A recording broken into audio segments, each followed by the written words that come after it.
Tengan todos muy buenas tardes. Damos una cordial bienvenida a los que se reúnen en esta noche para escuchar de la palabra del Señor. Así que vamos a comenzar nuestra reunión cantando un himno que es el número 167, 167. Dice su primera estrofa: en mis angustias me ayuda Jesús, sobre mi alma derrama su luz. Todos los días consuelo me da, cada momento conmigo Él está. Himno número 167. En mis angustias me ayuda Jesús, sobre mi alma derrama su luz.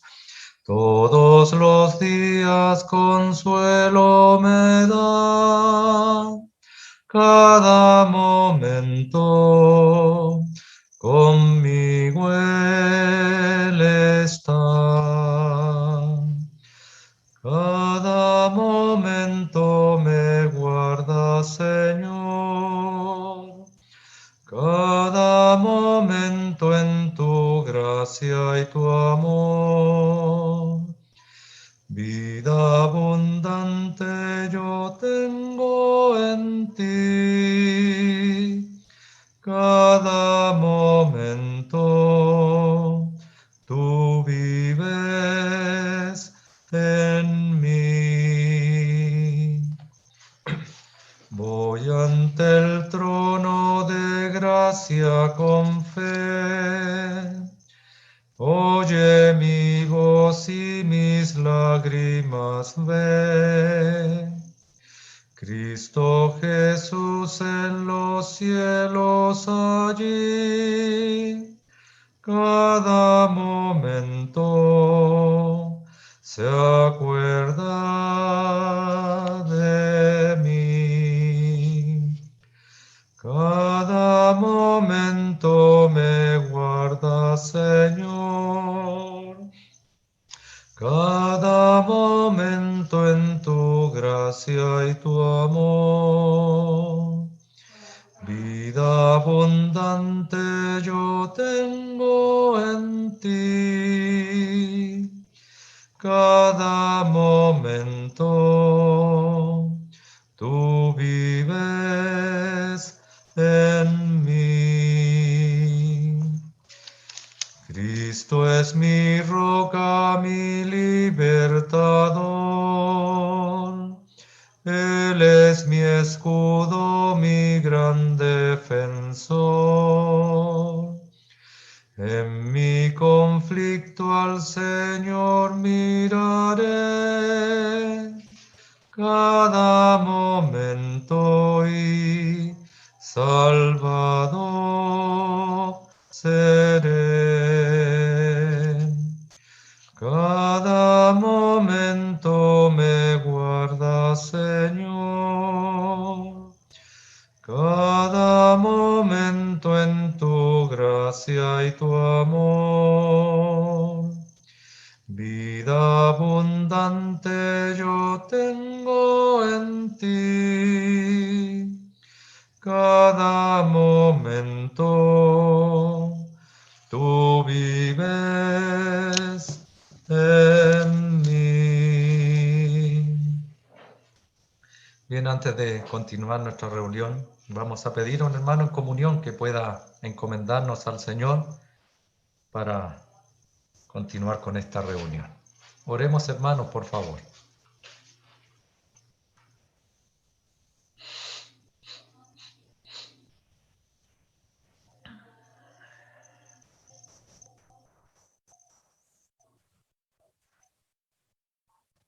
Padre, damos gracias a ti por estos momentos que tú nos provees y que hemos podido ya entrar en tu presencia. Te damos las gracias por en este tiempo tan maligno para el mundo, tú tienes las puertas abiertas para que los tuyos recurran a ti en todas sus necesidades. Y la necesidad más grande que tenemos hoy es espiritual. Que tú, por medio de tu Santo Espíritu, nos animes, nos sientes, nos ayudes para seguir adelante dando un buen testimonio. Padre nuestro, en el día de hoy tendremos tu palabra con nosotros. Rogamos que tú bendigas al instrumento que ya tienes elegido para entregar tu palabra por medio de tu Santo Espíritu. Encomendamos, Padre, a los enfermos, que tú los guardes, los bendigas, los ayudes, tanto don Sergio Galvez como nuestra hermana acá en Talca, Ligia Valdés, que tú seas con ella, y nuestro hermano de Carlos Cruz también, Luis Rojas, que tú los guardes, los bendigas y los ayudes. Padre, háblalos a cada uno conforme a nuestra necesidad, te lo rogamos, porque no tenemos a otro a quien rogar, sino a ti, el único Dios verdadero. Padre nuestro, gracias te damos por esta oportunidad, en el nombre del Señor Jesucristo. Amén. Amén, Señor. Bien, hermanos, como corresponde al estudio que estamos llevando acerca de esta carta de Primera a los Corintios, capítulo 7, nos corresponde en esta semana comenzar. Primera carta a los Corintios, capítulo 7, y vamos a leer desde el versículo 1 al 40. Dice su palabra así, de esta manera. En cuanto a las cosas de que me escribisteis, bueno le sería al hombre no tocar mujer, pero a causa de las fornicaciones, cada uno tenga su propia mujer, y cada una tenga su propio marido.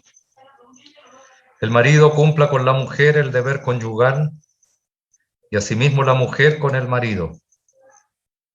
La mujer no tiene potestad sobre su propio cuerpo, sino el marido. Ni tampoco tiene el marido potestad sobre su propio cuerpo, sino la mujer. No os neguéis el uno al otro, a no ser por algún tiempo de mutuo consentimiento, para ocuparos sosegadamente en la oración, y volved a juntaros en uno, para que no os tiente Satanás a causa de vuestra incontinencia. Mas esto digo por vía de concesión, no por mandamiento. Quisiera más bien que todos los hombres fuesen como yo, pero cada uno tiene su propio don de Dios, uno a la verdad de un modo y otro de otro. Digo, pues, a los solteros y a las viudas, que bueno les fuera quedarse como yo. Pero si no tienen don de continencia, cásense, pues mejor es casarse que estarse quemando. Pero a los que están unidos en matrimonio, mando no yo, sino el Señor, que la mujer no se separe del marido, y si se separa, quédese sin casar, o reconcíliese con su marido, y que el marido no abandone a su mujer. Y a los demás yo digo, no el Señor. Si algún hermano tiene mujer que no sea creyente, y ella consiente en vivir con él, no la abandone. Y si una mujer tiene marido que no sea creyente, y él consiente en vivir con ella, no lo abandone. Porque el marido incrédulo es santificado en la mujer, y la mujer incrédula en el marido. Pues de otra manera vuestros hijos serían inmundos, mientras que ahora son santos. Pero si el incrédulo se separa, sepárese, pues no está el hermano o la hermana sujeto a servidumbre en semejante caso, sino que a paz nos llamó Dios. Porque, ¿qué sabes tú, oh mujer, si quizás harás salvo a tu marido? ¿O qué sabes tú, oh marido, si quizá harás salvo a tu mujer? Pero cada uno como el Señor le repartió, y como Dios llamó a cada uno, así haga. Esto ordeno en todas las iglesias. ¿Fue llamado alguno siendo circunciso? Quédese circunciso. ¿Fue llamado alguno siendo incircunciso? No se circuncide. La circuncisión nada es, y la incircuncisión nada es, sino el guardar los mandamientos de Dios. Cada uno en el estado en que fue llamado, en él se quede. ¿Fuiste llamado siendo esclavo?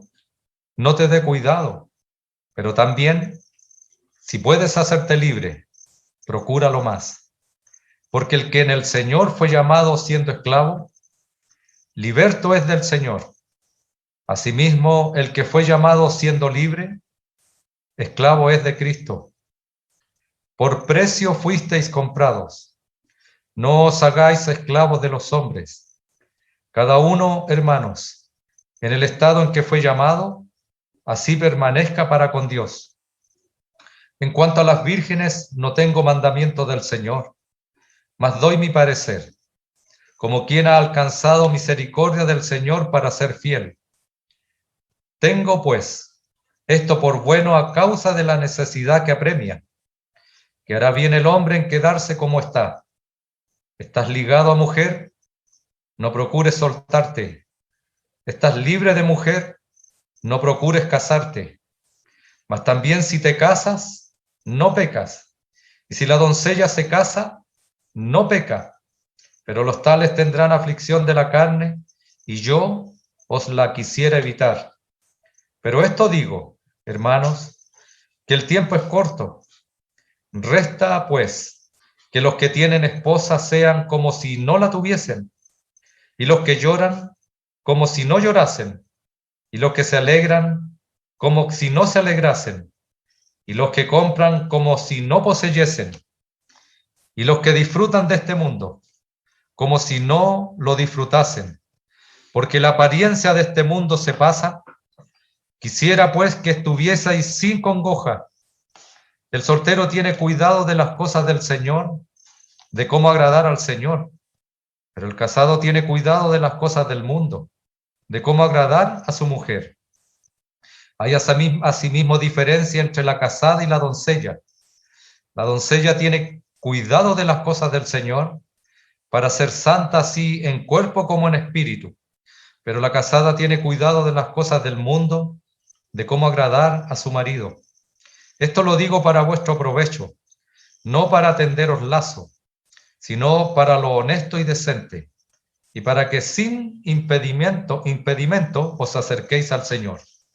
Pero si alguno piensa que es impropio para su hija virgen que pase ya de edad, y es necesario que así sea, haga lo que quiera, no peca, que se case. Pero el que está firme en su corazón, sin tener necesidad, sino que es dueño de su propia voluntad, y ha resuelto en su corazón guardar a su hija virgen, bien hace. De manera que el que la da en casamiento hace bien, y el que no la da en casamiento hace mejor.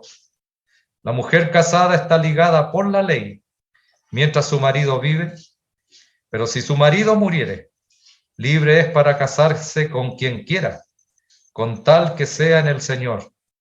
Pero a mi juicio, más dichosa será si se quedare así. Y pienso que también yo tengo el Espíritu de Dios. Hasta allí. Y que el Señor agregue su bendición a su palabra. En realidad, hermanos, este tema que estamos ya comenzando es un tema sumamente importante y que está latente en nuestros días. Debido a tantos errores, es cosa de mirar en el mundo y mirar cómo el mundo se separa por nada. ¿Cuántos matrimonios vemos a diario y cuántos divorcios, separaciones acontecen después de aquello? Y muchas veces después de un corto tiempo. Así que es necesario dejar esto claro en base a lo que Pablo escribe. Y hermanos, hay que hacer un alcance. Cuando Pablo escribe, está siendo guiado por el Espíritu Santo y es lo que Dios quiso que Pablo escribiese y ha quedado en su bendita palabra para que nosotros podamos entenderla y también podamos cumplirla. Bueno, aquí en este capítulo, Pablo comienza a responder a preguntas que estaban contenidas en una carta.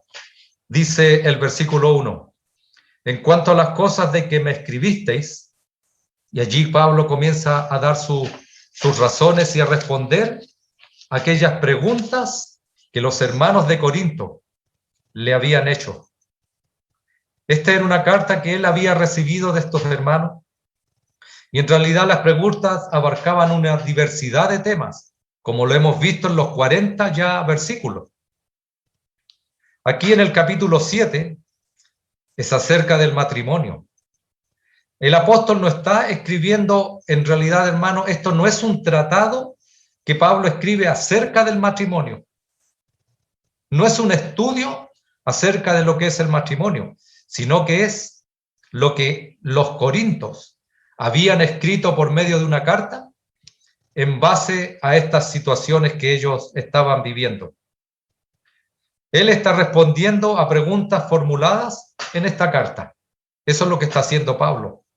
Bueno, y aquí Pablo, a grosso modo, por decirlo así, él responde 4 temas. Si usted se fija en los versículos 1 al 9, allí Pablo lo que habrá de hablar es acerca del matrimonio. En los versículos 10 y 24 del capítulo 7 este que hemos leído, allí Pablo se refiere a lo que tiene que ver con el divorcio. En los versículos 25 al 38, allí Pablo habla del celibato. Esto que nos llama la atención en el día de hoy, cuando escuchamos aquello de aquellas cosas que se hacen en aquellos lugares en cuanto al celibato. Y en el versículo 39 y 40, allí Pablo habla de la viudez. Esto es a grosso modo, es lo que Pablo más o menos divide los temas que está tratando acerca del matrimonio. Y si usted se ve en su Biblia, por lo menos en la mía, yo tengo un subtítulo que dice Problemas del matrimonio. Bueno, debido a esa carta, Pablo escribe estas respuestas para ellos y algo que Dios le había inspirado para que escribiera. Aquí Pablo, en estos capítulos primeros, se plantea 7 preguntas y Pablo en sí las contesta. Y dice la primera: ¿deberían seguir las relaciones conyugales después de la conversión? La respuesta de Pablo es sí. Hermanos, déjenme contar algo, no es una historia, es una realidad. Recuerdo haber escuchado en base a esto que estamos diciendo, ¿deberían seguir las relaciones conyugales después de la conversión? 2 personas casadas se convierten al Señor. ¿Debieran seguir las relaciones conyugales después de la conversión? Pablo dice, admite completamente, sí. Bueno, esto ocurrió con un matrimonio que se convirtió hace muchos años atrás. Y al poquito tiempo ellos se acercaron y me preguntaron, hermano David, me dijeron, ¿sabe que estamos teniendo unas dificultades, unos problemas? ¿Y cuál es el problema? Y ellos dijeron, en realidad, mayormente ella dijo, ahora que nos convertimos, fíjese que sentimos vergüenza de estar juntos en nuestra relación marital. Bueno, aquí Pablo es tajante cuando dice que sí, las relaciones conyugales después de la conversión deben seguir. ¿Por qué razón? Porque Dios mira con agrado a un matrimonio conformado entre una mujer y un hombre, y por lo tanto, eso es algo normal del matrimonio, es parte del matrimonio, es parte de. Así que por lo tanto, lo que Dios mira con desagrado es cuando hay una relación ilícita fuera del matrimonio, o que 2 personas no estén casadas. Eso produce algo interno en la mente y en el corazón de las personas que están en esa situación, pero no deberían, en 2 personas casadas, que luego después de convertirse, las relaciones conyugales deben permanecer, porque es algo que Dios mira y mira con agrado.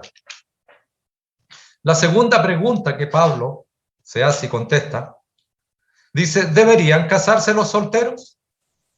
Bueno, Pablo aquí aconseja y dice que podrían quedarse como solteros. Recuerde que Pablo lo era. Estaba solo.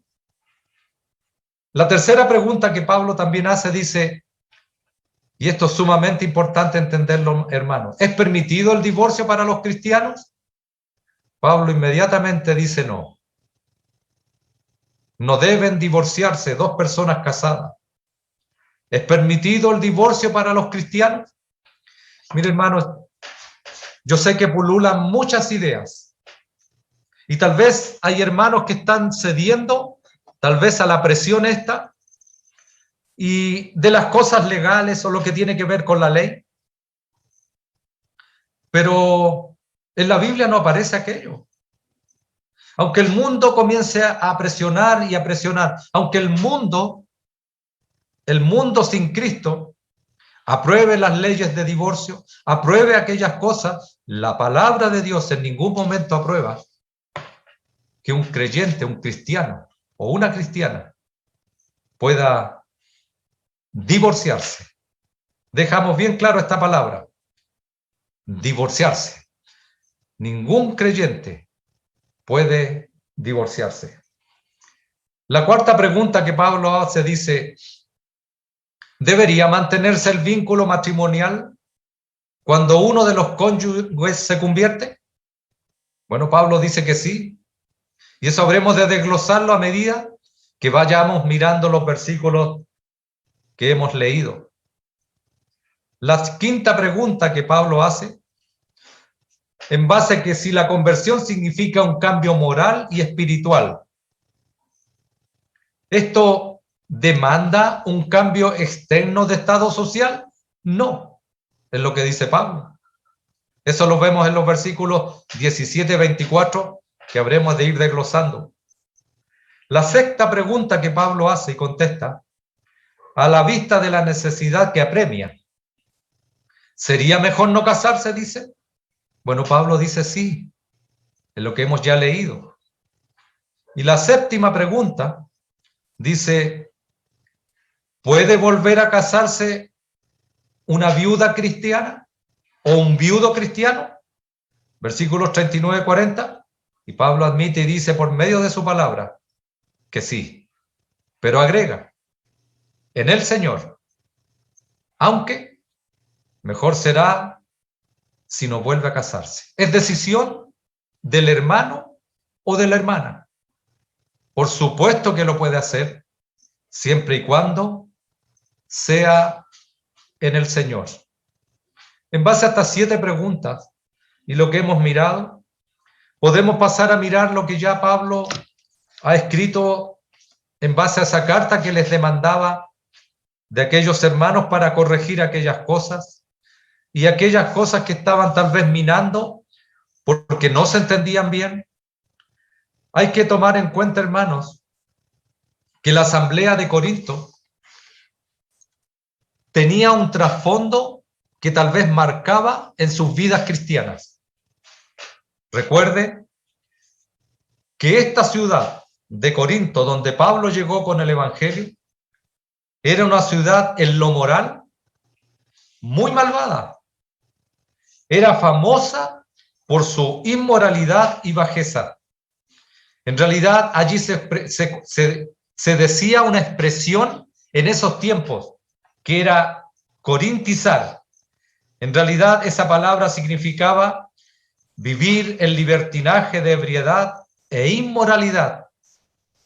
Hermanos, esto es lo que habían salido ellos, muchos de ellos. Muchos de aquellos corintios habían vivido de esa manera en antaño. Y el evangelio había llegado con poder y había cambiado por completo las vidas de ellos, pero a veces quedaban cosas en las vidas de ellos y habían errores que debían corregir. Es por eso que ellos envían esa carta y Pablo comienza a corregir aquello. Había en realidad allí en Corinto un foco particular de mal, hermanos. Recuerde que Corinto era parte de la Grecia moderna que estamos hablando en el día de hoy. Eran griegos. Y usted sabe que los griegos, una de las cosas que más tenían y abundan hasta el día de hoy, es sus creencias en aquellos dioses del Olimpo. Venus, Zeus, dioses de todos los que ellos podían imaginar. Y ellos tenían un mal muy tremendo en esa ciudad de Corinto. Allí se encontraba el templo de Afrodita. ¿Quién era Afrodita? Era la diosa que ellos llamaban la diosa del amor, pero que llamaba no a un amor puro, no un amor como lo podemos ver en un matrimonio normal y un matrimonio entre cristianos, sino que sencillamente esto era algo inmoral y algo que permitía toda la licencia inmoral de esos tiempos. Fíjese que en ese templo estaban destinadas, se dice en esos tiempos, que habían 1000 prostitutas sagradas, le llamaban ellos. El acto sexual en ese tiempo era considerado una devoción a la diosa. Corinto era sinónimo de riqueza y lujo, de borrachera y vicio, de todas las formas de maldad y suciedad. En otras palabras, podríamos decir, era la Sodoma de su tiempo. Hermanos, ellos habían salido este era lo que caracterizaba a ese pueblo de Corinto. Y Pablo tiene que corregir profundamente y dejar bien en claro que aquellas cosas habían quedado afuera. Ya no existían en la vida de ellos. ¿Por qué razón? Porque el evangelio había llegado a sus vidas y a sus corazones. Ya no existían más los dioses ajenos. Ya no existía ni Afrodita, ni Zeus, ni Venus, ni ninguno de aquellos dioses. Ellos solamente podían decir, como también lo dijeron aquellos hombres que se habían convertido en una ciudad cercana a Corinto, que era la ciudad de Tesalónica. Y como ellos decían de esta manera, porque ellos mismos cuentan de nosotros la manera en que nos recibisteis y cómo os convertisteis de los ídolos a Dios para servir al Dios vivo y verdadero y esperar de los cielos a su Hijo, al cual resucitó de los muertos, a Jesús, quien nos libra de la ira venidera. El Evangelio había traído una tremenda verdad a los corazones de ellos, ya nada más de Olimpo, nada más de aquellas cosas.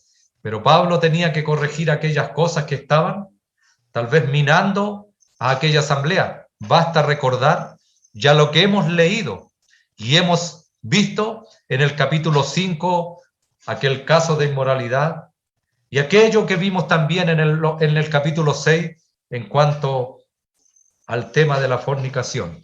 Así que, hermanos, esto debía quedar claro no tan solo en Corinto, también en el día de hoy. Esto debe quedar sumamente claro. ¿Cuál es la vida nueva que tenemos en el Señor y cómo debemos vivirla? Versículo 1. En cuanto a las cosas de que me escribisteis, bueno le sería al hombre no tocar mujer. En estos versículos aquí el apóstol se enfrenta a una situación contraria a la que se dice en el capítulo 6, ya que pensaban que con el cuerpo podían hacer lo que quisieran y daban el ejemplo de lo que hablábamos en el capítulo 6 anterior, el ejemplo del estómago y la comida, que lo uno y lo otro habían sido hechos para disfrutarlo. Y en realidad ellos pensaban también erróneamente que con el cuerpo ellos podían hacer algo similar entre el cuerpo y la fornicación. Además, ellos agregaban algo que sí poseían. Tenían libertad en Cristo. Y que eso, en realidad pensaban ellos, les facultaba a hacerlo. Hermanos, nosotros vimos claramente lo que Pablo ha dicho en el capítulo 6. Pablo dejó sumamente claro 3 cosas importantes que vimos en el capítulo 6. El cuerpo es para el Señor. Que el cuerpo es miembro de Cristo y que el cuerpo es miembro del Espíritu Santo. No para la fornicación, como ellos pensaban. Pero en estos versículos del capítulo 7, Ellos habían tomado una forma de vida también contraria a lo que la palabra del Señor enseñaba, ya que ellos pensaban que las parejas casadas debían vivir como si fueran solteras. En otras palabras, para resumir esto, es como decir lo siguiente: nosotros los seres humanos somos muy dados a no tener un balance, o nos vamos a lo que se habían ellos ido tal vez, al tema de la fornicación que Pablo tiene que corregir, o sencillamente en este caso ahora en el capítulo 7 se van al contrario: no toquemos mujer. Lo que dice el versículo bueno le sería al hombre no tocar mujer. Hay que ver el contexto o por qué lo dice Pablo. Ellos tal vez sabían algo tan terrible de lo que Pablo les había enseñado en el capítulo 6, que ahora tal vez se fueron al contrario. Aquí ahora, siendo casados, no debemos tocar a nuestras esposas. Es por eso que Pablo le dice: las relaciones conyugales en el matrimonio cristiano deben proseguir. Por supuesto que sí. Es algo que Dios ve, es porque hay un matrimonio conformado y más encima un matrimonio cristiano. Esta palabrita que dice aquí, la palabra esta tocar, aquí se refiere en realidad a casarse. Pablo, al responder esto, no está condenando el matrimonio, ya que a lo que él alude es que mantenerse soltero permite darse plenamente y sin distracción al servicio de Dios. Ellos podían mantenerse sin casar, porque eso les permitiría vivir de una manera tal vez más plena para el Señor. Pero los que estaban en casamiento, las que estaban casados, ellos debían mantener una relación conyugal con su esposa. Versículo 2, dice Pablo: pero a causa de las fornicaciones, cada uno tenga su propia mujer y cada una tenga su propio marido. En el versículo 1 dice que puede ser en realidad mejor no casarse. Aquí dice que en ciertas circunstancias puede ser prudente hacerlo. Ahí aquí aparece la palabra esta famosa, de lo que Pablo habló en el capítulo 6 tanto. Fornicaciones, está en plural. Muestra esto la extendida que estaba la práctica en Corinto, por lo que ya hemos visto, por el trasfondo que ellos tenían, por el trasfondo en el cual vivieron. Afrodita era la diosa que ellos valoraban, era la diosa del amor, era el amor impuro, el amor que tenía que ver con algo sumamente malo. Ellos debían cambiar aquello, debían cambiar su perspectiva y mirar que ahora todo lo que tenía que ver con la relación entre un matrimonio cristiano era algo lícito, algo que Dios aprobaba. La tentación podría encontrarse, hermanos, allí en Corinto, en cada esquina. Es adecuado en realidad recordar, incluso hoy, que algunos se encuentran mucho más difícil controlar sus impulsos que otros. De modo que el matrimonio es considerado como salvaguarda de la pureza. Esto puede representar en realidad un pobre concepto del matrimonio, pero Pablo está afrontando las realidades de la vida y advirtiendo del peligro de intentar una forma de vivir. ¿Y sabe cómo? En celibato.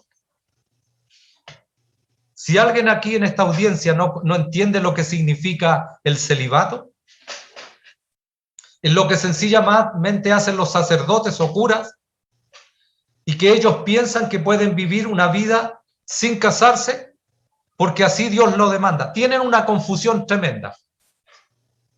Ellos toman su oficio y todo lo demás, ¿y qué es lo que ocurre? Ellos deciden vivir de esa manera. Sabemos las consecuencias tremendas a lo que lleva aquel celibato. Tantos abusos, tantas cosas horribles que han ocurrido en cuanto a lo que ellos piensan que es bueno. El celibato. Para el que uno pueda no estar en absoluto dotado. La pregunta es, ¿puede vivir un hermano en el Señor de esta manera? Por supuesto que sí, siempre y cuando tenga un don. Y ese don Pablo lo habrá de decir más adelante, el don de continencia. Si no lo tiene, Pablo aconseja, es mejor que se casen. Es mejor que se casen. Aquí aparecen las expresiones su propia mujer y también y su propio marido. Aquí indican la prohibición de la poligamia y remite a la mente de Dios desde el principio que señala a la monogamia. Un hombre y una mujer. Yo no sé, hermano, si usted ha visto en el día de hoy y son programas que la televisión muestra, y programas y series que muestran siempre. Y el título dice de esta manera, 5 esposas y un marido. Y todas viven. Y cuando ponen aquello, y aquella serie va mostrando la vida de ellos con sus niños y en fin, y usted ve una cierta armonía que ellos quieren mostrar e implantar. 5, 3 o 2, un plural. Y ellos viven de una manera tal que hacen parecer que es algo normal a la vida. Es contrario a la palabra del Señor. Solamente en un matrimonio lo que Dios mira es un hombre con una mujer, o lo que se llama la monogamia. ¿Sabe que esto aún los animales, disculpe que use los animales, pero a veces nos enseñan tremendas verdades y tremendas realidades? ¿Sabe que hay un pingüino de una clase de pingüinos que los biólogos al estudiarlos, una cosa les llamó la atención? Cuando ellos se juntan, esa pareja, terminan su vida juntos y nunca más tienen, por decirlo así, otra pingüinita. Son monógamos. El mundo inconverso, por medio de la naturaleza, nos está mostrando lo que Dios ha establecido en su palabra. Es un hombre con una mujer, la monogamia.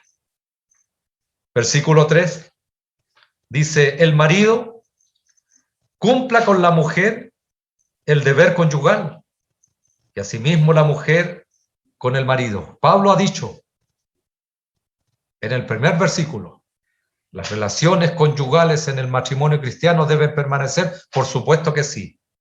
Y aquí, en el versículo 3, lo va a ampliar un poquito y va a decir cómo deben ser esas relaciones.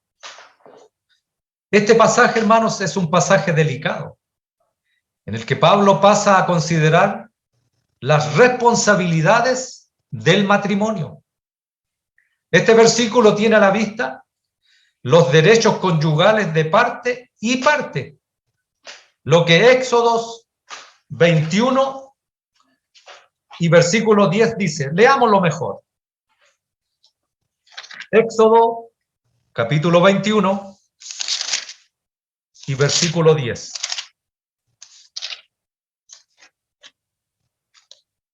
Dice de esta manera: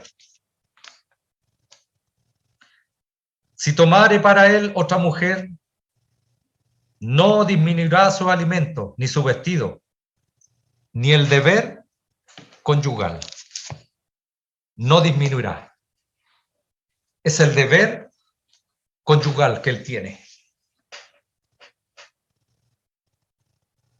Cada uno, en realidad, es llamado a cumplir con el otro lo que es debido. De modo que la unión física en el matrimonio no solo es relacionada con el propósito divino, sino que es una empresa humana implicada en el contrato matrimonial, de no negarse ninguno al otro, Recuerda, hermano, cuando usted se casó, que fueron las palabras que se dijeron, de no negarse el uno al otro, de proveer en la pobreza, de pasar en la abundancia, aún en las enfermedades, el deber que debían tener el uno con el otro. Era algo recíproco, era algo que estaba en el contrato matrimonial. Aquí la palabra esta cumpla significa en realidad dar lo que uno debe, que está bajo la obligación de llevar a cabo. En otras palabras, es un darse mutuo, el uno al otro. El marido cumpla con la mujer el deber conyugal y asimismo la mujer con el marido. ¿Podríamos decir que esto habría de salvaguardar el matrimonio? Por supuesto que sí. Ambos tienen una responsabilidad de cumplir con el deber conyugal. Versículo 4. La mujer no tiene potestad sobre su propio cuerpo, sino el marido. Ni tampoco tiene el marido potestad sobre su propio cuerpo, sino la mujer.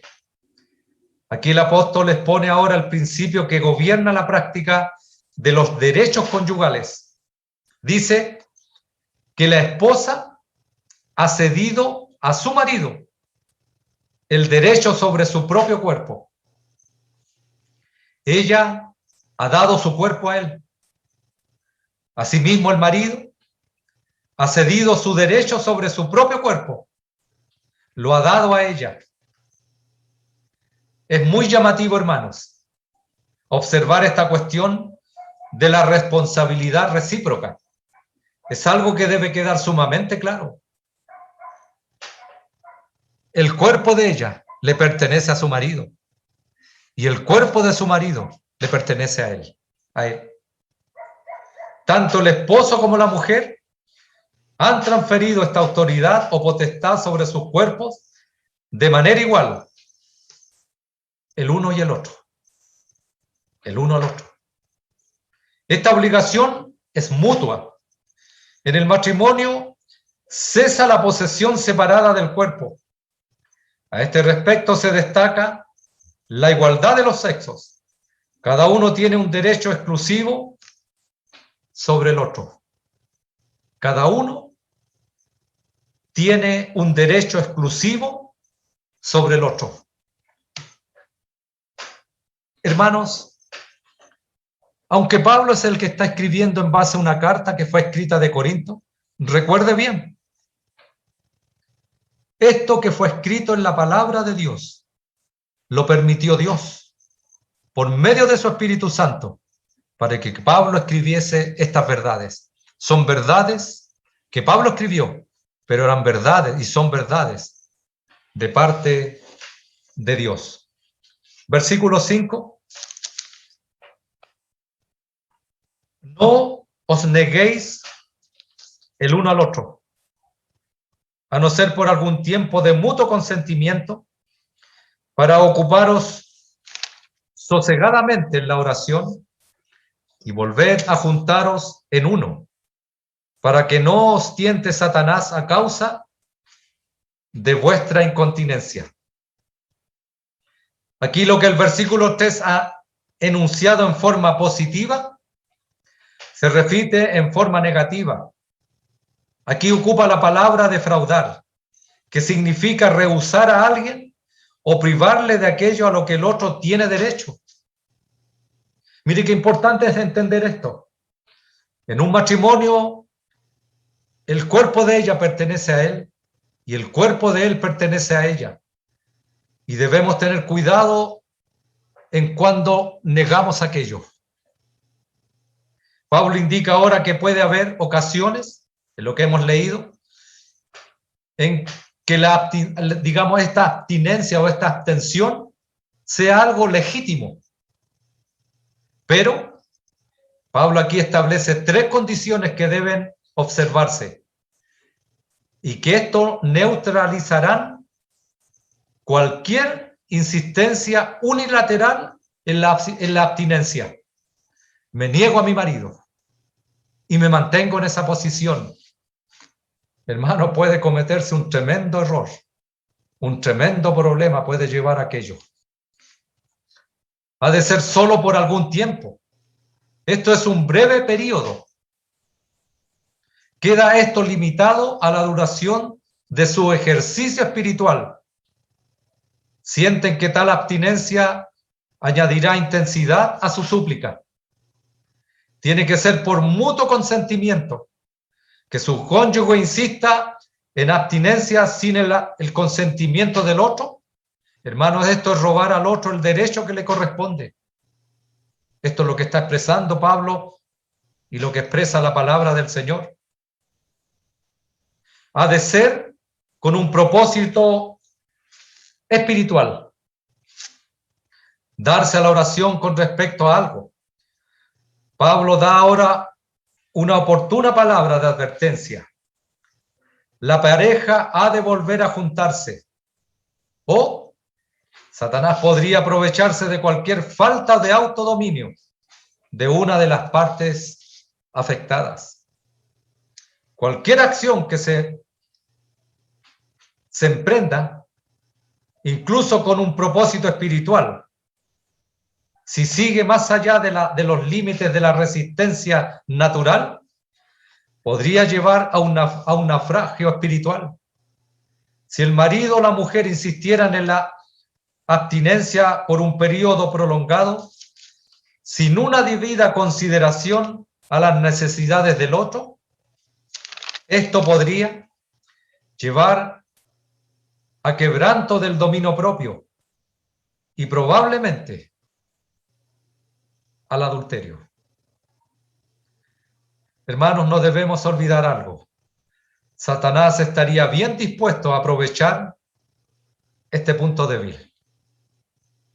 Si Satanás conocía completamente a los que habían sido sus esclavos en antaño los corintios, que vivían en todas aquellas licencias, que vivían bajo todas aquellas inmoralidades, y como les conocía, podría ocupar estos puntos débiles de una abstinencia por un punto o por el otro, de uno de los dos, y esto podría llevar a una catástrofe espiritual.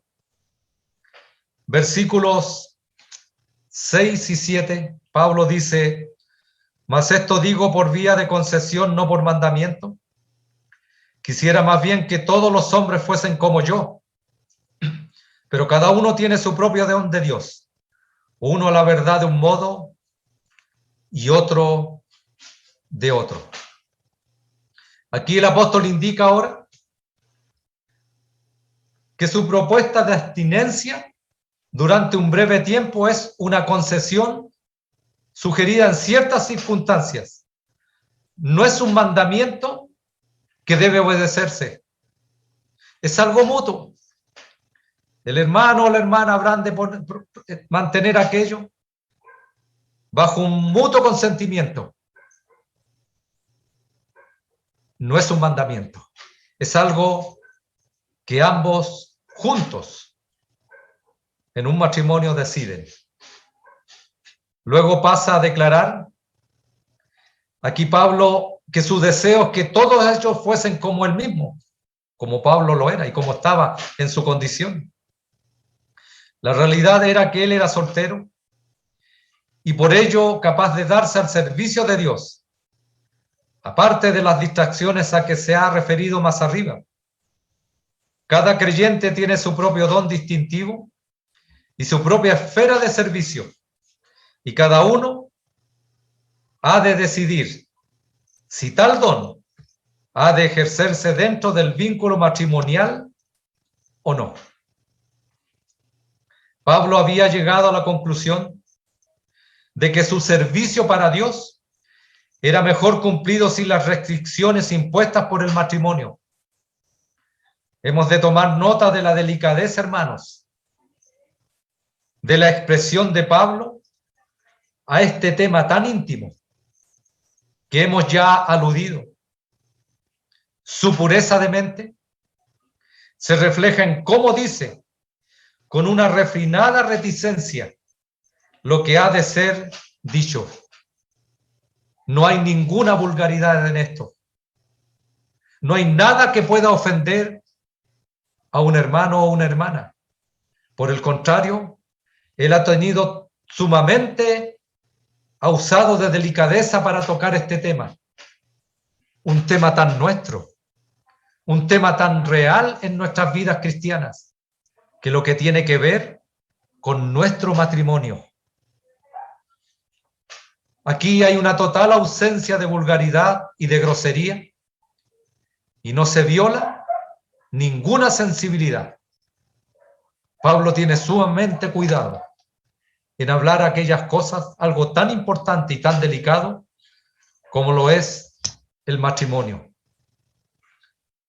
Pablo no condena el matrimonio, lo admite. Y él declara que casarse no es pecado. Mire, veamos en 1 Timoteo capítulo 4, versículo 3. Primera a Timoteo, capítulo 4, versículo 3.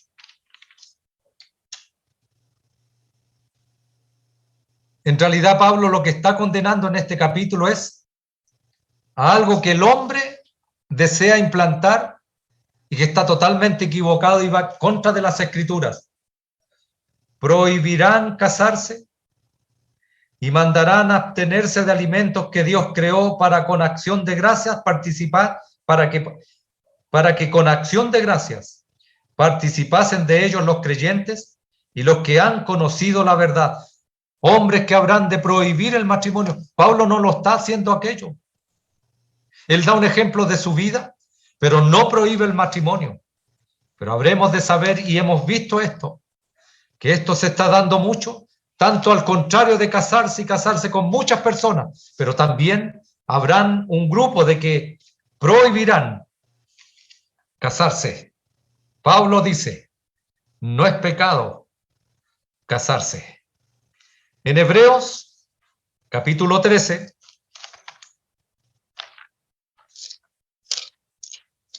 Hebreos, capítulo 13 y versículo 4 dice, el autor de esta carta dice, honroso sea en todos el matrimonio y el lecho sin mancilla, pero los fornicarios y a los adúlteros los juzgará Dios. Aquí aquí el autor está diciendo que el matrimonio debe ser considerado algo sumamente honroso. Honroso sean todos el matrimonio y el lecho sin mancilla. En Efesios, capítulo 5, Efesios,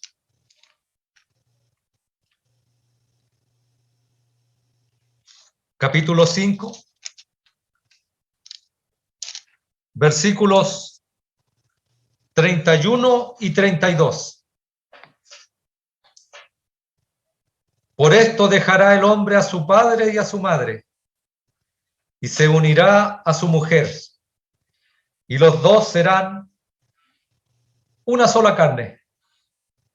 Grande es este misterio, mas yo digo esto respecto de Cristo y de la iglesia.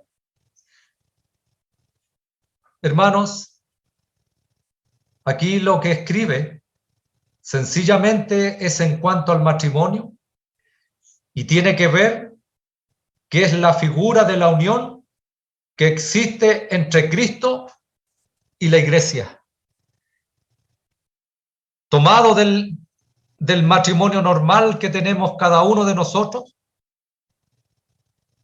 Dios lo exalta para mostrar lo que es la unión entre Cristo y la iglesia. Sea honrosos en todo el matrimonio y el lecho sin mancilla. Habrán hombres que prohibirán casarse, Pablo, por el contrario, desean casarse. Habremos de mirar aquellos versículos más adelante, si el Señor lo permite, en otra ocasión. Pero al mirar desde aquí en el capítulo 7 y versículos 1 al 7, Pablo ha dejado claro este tema y ha aclarado en ellos, los hermanos de Corinto, y también para nosotros, esto que tiene que ver algo tan importante, que tiene que ver con el matrimonio. Mire, parece que Pablo no estaba casado, aunque algunos creen que sí estaba. Otros piensan que era viudo. Otros infieren que su mujer lo dejó cuando se convirtió. En este pasaje es cosa cierta que declara su preferencia por la vida en celibato, porque tenía el don de continencia. Si alguno no tiene el don de continencia, es mejor que se case, porque se andará quemando. No está capacitado para aquello. Y mire, hemos nombrado algo que pudiera darse en los matrimonios.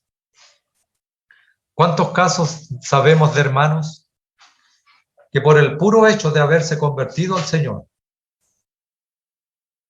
su mujer le dejó? O viceversa, por haberse convertido a ella, su marido le dejó. Esas cosas pueden darse, son partes de lo que es el matrimonio.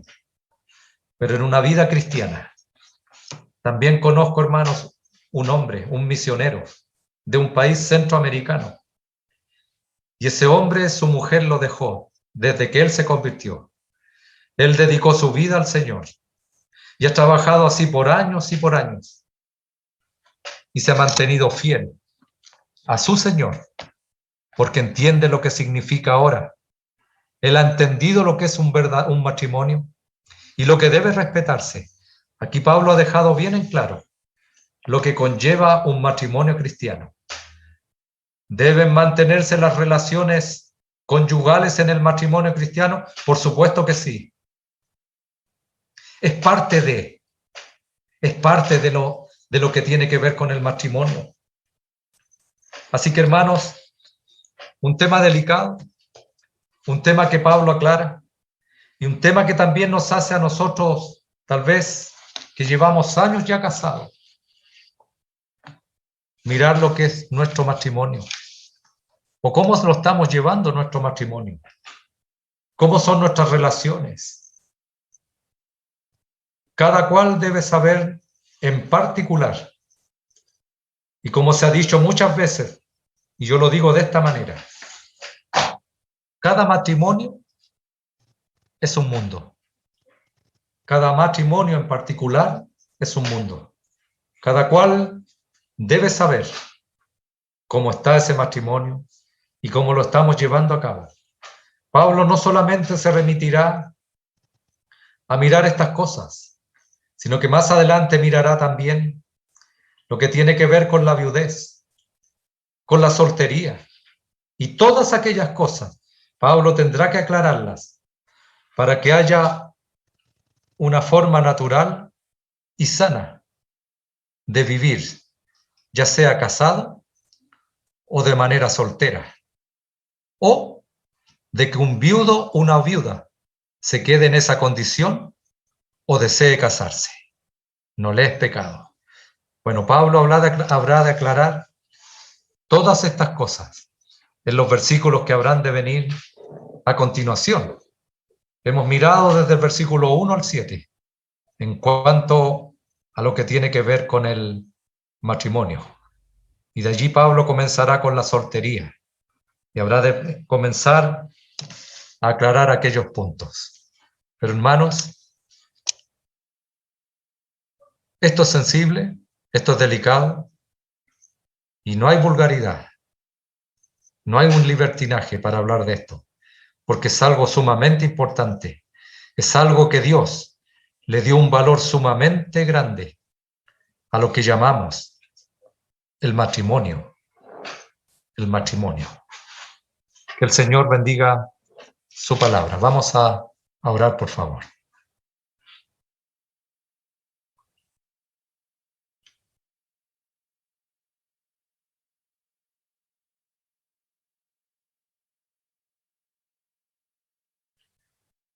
Padre, te agradecemos por tu palabra, porque en cada aspecto de nuestra vida tú te has preocupado, oh Dios, de mostrarnos las cosas y de aclarárnoslas, para que nuestro accionar en nuestra vida cristiana sea una vida que te agrade, una vida que traiga honra y gloria para ti, Padre. Permite que esto que hemos leído y estudiado pueda ser algo que podamos mirar en nuestras vidas como matrimonios y mirar aquellas cosas que son tan importantes que tu palabra lo dice. Padre, tu palabra es clara, es sencilla, profunda, sumamente profunda, pero esta es la verdad. Esto es lo que tú enseñas en tu palabra y es lo que debemos cumplir y hacer. Permite, Padre, que seamos dóciles a ella, que podamos hacerla de esta manera, que tu Espíritu Santo pueda mover en nuestros corazones y que podamos vivir vidas más agradables para ti, aún como matrimonios, aún como solteros, aún como viudos o viudas, o teniendo matrimonios mixtos, en los que haya uno creyente y el otro no. Padre, permite que estas cosas aclaren en nuestra vida, o tal vez nos recuerden lo que ya sabemos, que es necesario muchas veces recordar para poner en práctica tal vez. Padre, queremos dejar esta reunión en tus manos y lo hacemos agradecidos. Y lo hacemos, Padre, en el nombre de nuestro Salvador, el Señor Jesucristo. Amén, Señor. Hermanos, damos las gracias a todos los que se han podido conectar en esta tarde. Damos las gracias al grupo de hermanos y tal vez amigos que han escuchado de la palabra del Señor. Tal vez son cosas cotidianas que pudiéramos ver, pero es la verdad de la Biblia. Es lo importante, es lo que debemos hacer y lo que debemos llevar a cabo. Algo tan importante como el matrimonio, mayormente un matrimonio cristiano que habrá de irradiar luz a un mundo que se pierde, a un mundo que vive de una manera tal en donde no ocurren estas cosas que la palabra del Señor enseña. Así que damos las gracias a todos los que se han reunido en esta tarde. Debemos recordar que estos estudios se están grabando para los hermanos que quisieran tenerlo. Nuestro hermano está de la Asamblea de la Florida de Talca, está grabando, así que damos las gracias por eso, porque eso ayudará para alguien que quiera tal vez escucharlo y pedirle al hermano. Eso pueden pedirla luego y los datos para que puedan tenerlo. Así que, hermanos, damos las gracias y saludar, bueno, a todos los que se han congregado, se han reunido esta tarde. A nuestro hermano don Luis Beisa, de la Asamblea de acá de Quintero, hermano, muchas gracias nuevamente. Ya don Luis está mejor de su ojito, así que ya. Adelante, hermano, diga. Gracias, hermano. Muy buenas noches a todos. Ya en casa, pero pronto quedan otras cosas por delante en la salud, que tengo que continuar viajando a Santiago. Espero que estén todos bien. Un saludo grande a todos los que están presentes y los ausentes también, por ser el hermano Rodolfo que está en el extranjero. Muy buenas noches. Buenas noches.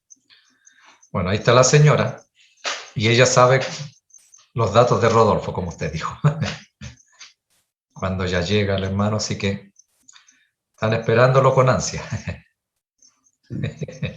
Y saludar a la familia Vázquez Enrique, Gabriela, Sofía y la hermana Lili, que están allí también. Buenas noches. Buenas noches. Saludar a Marina Herrera, que está ahí con su cosita, su mascarilla. Saludar a la hermana también. Buenas noches. Débora, nuestra hija, ahí está también. Bueno, aquí hay un número que aparece, 348571. Damos las gracias por estar con nosotros también esta noche. A don Pedro y su esposa Norma, muchas gracias, hermano, por estar con nosotros nuevamente. Nuestra hermana Gertrudis Muñoz, buenas noches, hermana. Muchas gracias por estar con nosotros nuevamente. Fernando y Ruth, de la Asamblea de la Florida de Talca. La familia Delgado Tamblay, muchas gracias, hermano, por estar con nosotros. Elizabeth, mi cuñada, la hermana de mi esposa, de Francisca, que está también con nosotros. Bueno, la familia Bustamante, que está también ahí, muchas gracias, hermano, por estar con nosotros. Francisca Huichal, mi esposa, que está allí escuchando. Omar y Nora, también. Muchas gracias a todos, hermanos, por estar con nosotros, y ya es hora tal vez de despedirse o de preguntar o de acotar algo. Puede hacerlo, hermano, hay libertad para que lo pueda hacer.